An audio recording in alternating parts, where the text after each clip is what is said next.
tercer domingo de nuestras celebraciones del tiempo ordinario. No olvidemos los comentarios que ya hicimos los domingos pasados. Este tiempo, así llamado, es una experiencia para nosotros bonita, porque nos va a ir formando como discípulos del Señor.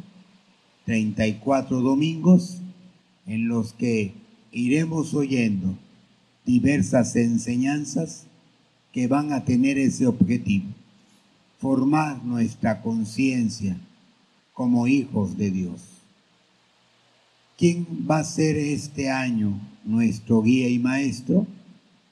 Este evangelista del cual hoy comenzamos su lectura, el apóstol San Lucas.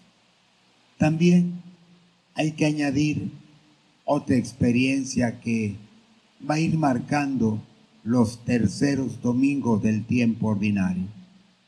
En el año 2019, el Papa Francisco instituyó este domingo como Domingo de la Palabra, con la intención de que recordemos el valor de esa palabra que se proclama, que nos invite a conocerla y a profundizar en el misterio que ella contiene. Y creo que este domingo nos queda bien como parte de esta preparación que tendremos y que nos debe invitar a vivir la experiencia bien de la fe que conocimos del Señor. ¿Qué podemos valorar hoy de la palabra de Dios que nos haga interesarnos por ese mensaje que se proclama? Qué bonita fue la primera lectura. El profeta Nehemías nos recuerda este momento en el que el sacerdote Esdras tiene esta celebración de la palabra con el pueblo de Israel. Se proclama la palabra, pero el pueblo, al escucharla, reacciona, algunos llorando, otros motivados, emocionados por esa palabra que están escuchando, porque son conscientes de que esa historia que están oyendo no es la historia simplemente de un pueblo, es la historia y la experiencia de Dios. Por eso, las reacciones expresan el valor que tiene este mensaje para la vida del pueblo.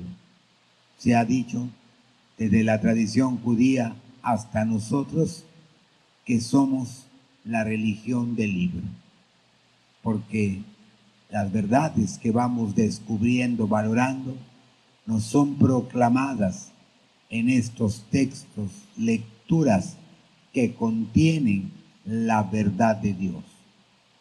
Y luego oímos el texto de San Lucas. ¿Qué relación tiene el texto con la intención y motivación de esa palabra que debemos leer? Vamos por partes.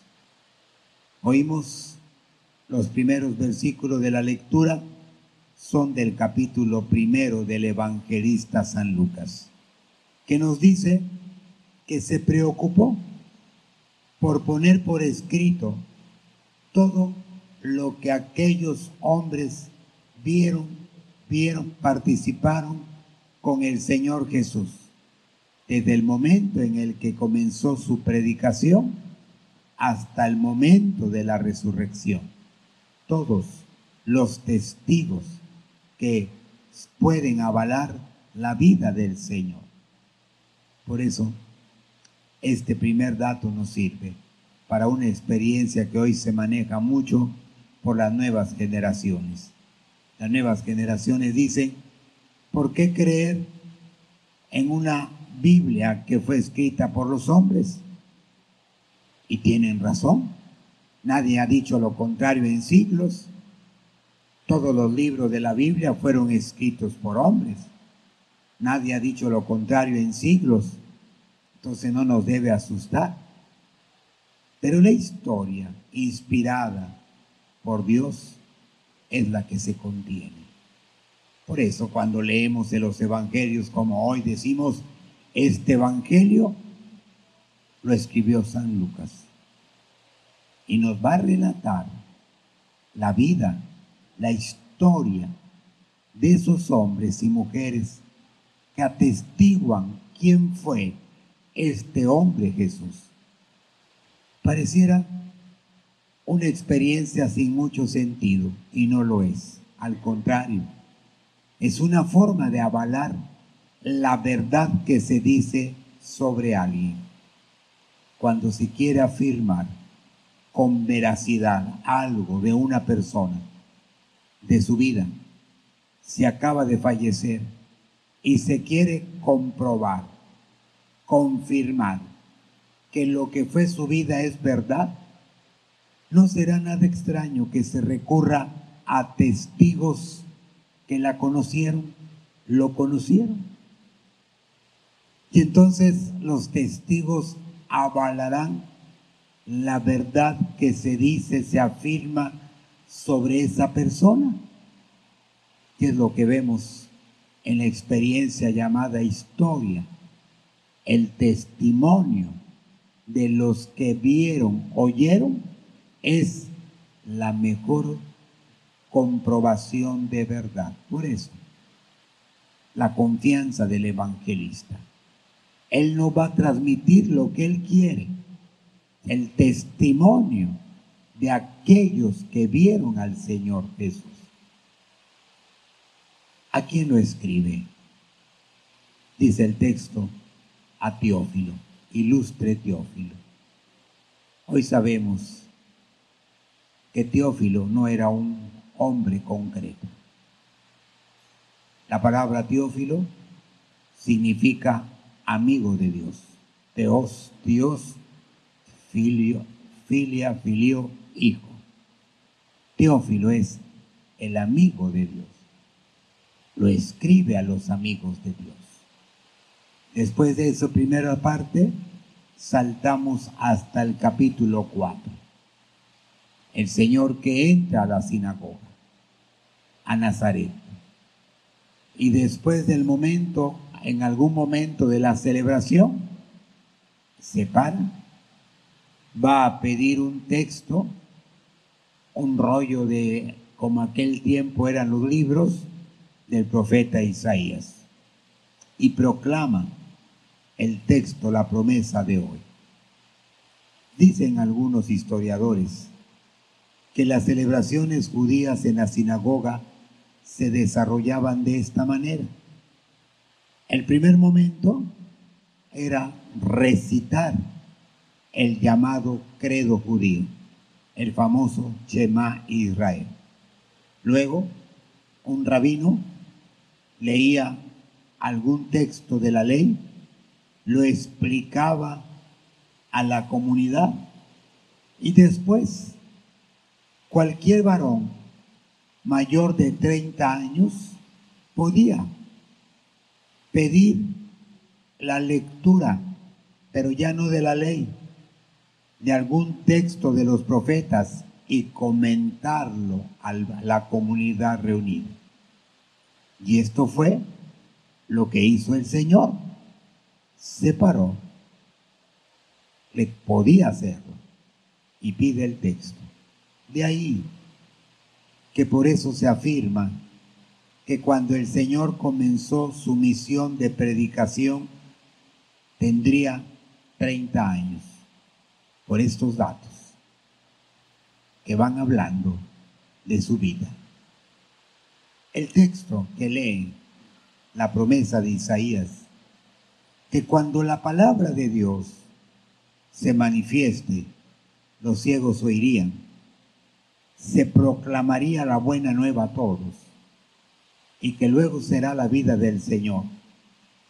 Aquí, en esta parte, simplemente concluye con esto. Después de que termina el Señor la lectura, la gente expectante, dispuesta a escucharlo, oye un mensaje pequeño, pero muy profundo. Hoy se ha cumplido esta palabra, que significa toda la verdad de Dios. Esto que hemos oído se identifica con mi vida, soy yo. La palabra es Cristo. Toda la verdad de Dios es Cristo. Y todo lo contenido lleva a Cristo. Y por eso, en relación con lo que celebramos, ya nos permite una afirmación. Todo lo que leamos, proclamemos, es para entrar en la experiencia de intimidad con Dios, con su palabra. Esta palabra no es cualquier historia, nos mete al misterio de la verdad de Dios. Por eso, para nosotros, ese libro llamado la Biblia, en el cual se contiene toda esta palabra de Dios, no es cualquier libro. Por eso algunos la han llamado el libro de la vida, porque lo que ahí contiene es vida para el hombre. Esto nos invita y nos motiva a interesarnos por esa palabra. Si esta es la experiencia que esta palabra contiene, entonces, para todo fiel, todo aquel que desee entrar en mayor comunión con el misterio, debe interesarse por la palabra. Tiene que conocer esa palabra que revela la verdad de Dios. Y hoy nos invita a un compromiso y a una experiencia que vale la pena pensar. ¿Por qué? ¿Qué tanto sabemos de la palabra? Dicen algunos que si a nuestros fieles católicos les ponemos una Biblia en la mano y les pedimos que empiecen a buscar textos de la Escritura, con sorpresa y tristeza vamos a descubrir una realidad que no es noble. Bueno, muchos fieles no saben manejar la Biblia, no la saben manejar. Y si no la saben manejar, también significa algo muy triste. No la leen, no la conocen. Y si no la conocen, entonces la experiencia de Dios queda muy pobre en la vida. No hay otra. La experiencia de Dios es muy pobre. Por eso la motivación que el Papa nos dio es un compromiso. Muchos de nuestros fieles y de años viven la experiencia de la fe, pero de una manera que no cuaja en su vida. Muchos somos de la misa y de la vida eucarística, y no es malo, qué bueno. Pero si no hay esa solidez que también da la palabra, a veces pienso que por eso en nosotros la vida de Cristo no toma mucho sentido. A veces se sorprende uno que mucha gente que lleva años en la iglesia y es de misa, no hay signos o no se ve la experiencia de la vida cristiana. Y a veces me imagino que pasa esto que a veces alguna ama de casa vivirá con el postre o la llamada gelatina, ¿no? Cuando uno prepara gelatina y pone más agua de la que debe llevar, aunque la pongas en el traste y la metas al refrigerador y luego la sacas para comerla, no cuajó, está líquida, se ve bonita, pero cuando metes la cuchara ves que es puro líquido. tal vez un poquito espeso, pero no cuajó, no tiene la consistencia de la gelatina. ¿Qué pasó? ¿Por qué no cuajó para que sea la gelatina tan agradable que comemos? Algo le faltó. Se nos pasó de agua. Tuvo más agua que no permitió cuajar.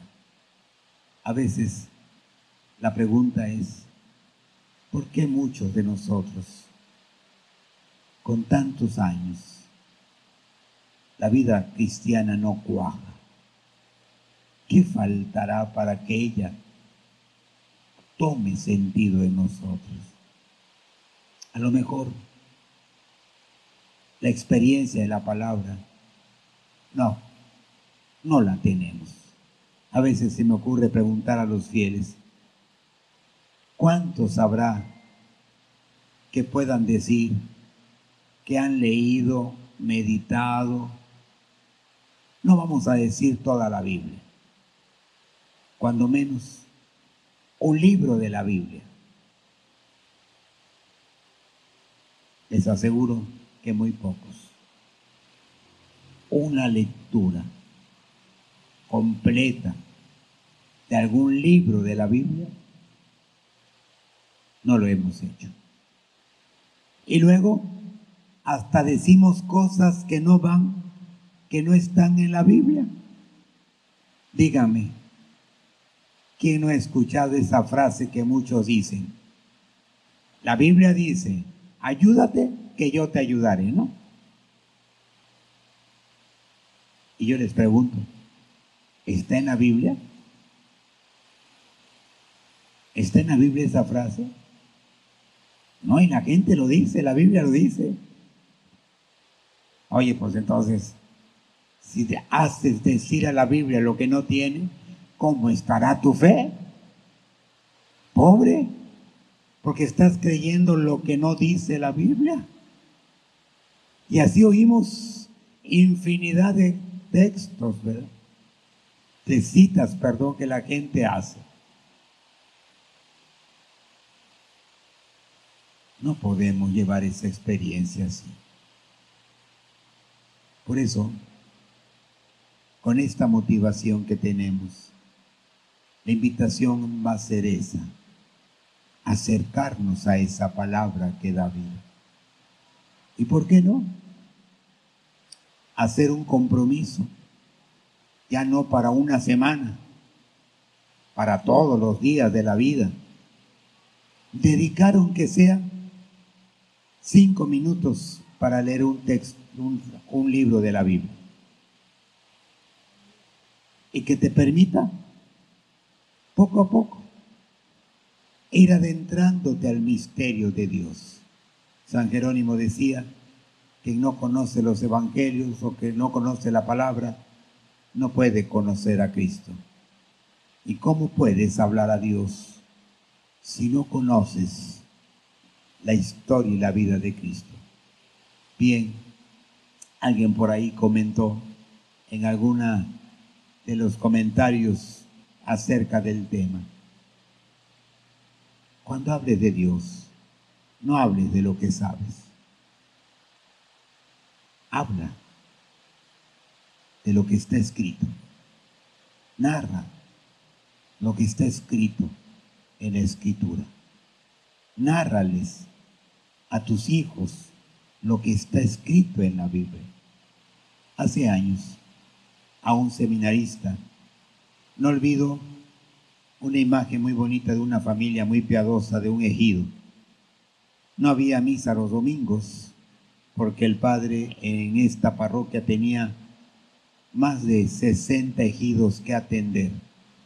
Lógicamente, muchos ejidos solamente el domingo los ministros hacían la llamada liturgia de la palabra. Y nos mandó un mes a este ejido el párroco para atender ese ejido y 4 más, muy cercanos. De una familia de las que muy participativa de la iglesia, ese día nos invitaron a comer.